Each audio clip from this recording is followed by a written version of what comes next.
എനിക്ക് സമയമല്ല, ഡ്യൂട്ടിക്ക് പോകാൻ എത്താൻ സമയമായി. എങ്ങനെ തീർക്കും 5 മിനിറ്റ് ഉണ്ട് എന്നുള്ളതാണ്. ഓക്കെ, സ്വിമ്മിങ് നല്ലൊരു എയറോബിക് എക്സസൈസ് ആണ്, നല്ലൊരു കാർഡിയാക് എക്സസൈസ് ആണ്, പിന്നെ നല്ലൊരു കോൾഡ് വാട്ടർ തെറാപ്പിയാണ്. കുളത്തൊക്കെ അങ്ങനെ ഒരുപാട് ഹെൽത്ത് ബെനിഫിറ്റ് ഉണ്ട് മക്കളെ. ഞാൻ ഏതായാലും ചാടാൻ ഇവിടെ റെഡിയായി നിൽക്കുകയാണ്. എനിക്ക് നോക്കി നിൽക്കാൻ വയ്യ, എനിക്കൊന്നും സമയവും ഇല്ല മക്കളെ. മെന്റൽ ഹെൽത്ത്, ഫിസിക്കൽ ഹെൽത്ത്, എല്ലാ കാര്യത്തിനും ഹെൽപ്ഫുൾ ആണ്. എന്താണ് നിങ്ങൾ നീന്തി കഴിഞ്ഞാൽ കിട്ടാറുള്ളത്? നീന്തി കഴിഞ്ഞാൽ വളരെ ഉന്മേഷമാണ്. ഏറ്റവും രസം എന്താണെന്നറിയോ, ഈ നീന്തുന്ന സമയത്ത് നമ്മളെ ബോഡി ചലിക്കുമ്പോൾ നമ്മൾ ആരോഗ്യം കൊടുക്കുന്ന നമ്മളെ മൈറ്റോകോൺട്രിയക്കാണ്. മൈറ്റോകോൺട്രിയ എന്താണ്? നമ്മുടെ എനർജി സോഴ്സ് ആണ്.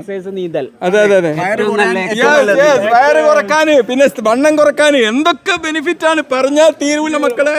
ഒരു തടവ് സൊന്നാൽ 18,000 തടവ് സൊന്ന മാതിരി. ഇതാ നമ്മളെ ഉമർ കോയ സാറ് വരുന്നില്ല നീന്തലിന്.